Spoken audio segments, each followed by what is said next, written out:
சர்வதேச சதுர கூட்டமைப்பான fight France Swiss chess தொடர் உஸ்பெகிஸ்தானில் உள்ள சமர்கண்ட் நகரில் நடைபெற்று வந்தது.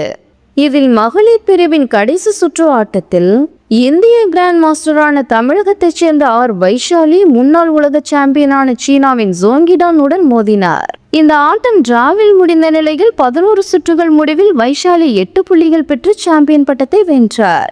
இதன் மூலம் அடுத்த ஆண்டு நடைபெறவுள்ள மகளிர் கேண்டிடேட்ஸ் தொடரில் விளையாட வைஷாலி தகுதி பெற்றுள்ளார். சாம்பியன் பட்டம் வென்றுள்ள வைஷாலிக்கு வாழ்த்துக்களும் பாராட்டுகளும் குவிந்து வருகின்றன. பிரதமர் நரேந்திர மோடி, முதலமைச்சர் மு.க. ஸ்டாலின் உள்ளிட்டோர் வாழ்த்து தெரிவித்துள்ளனர்.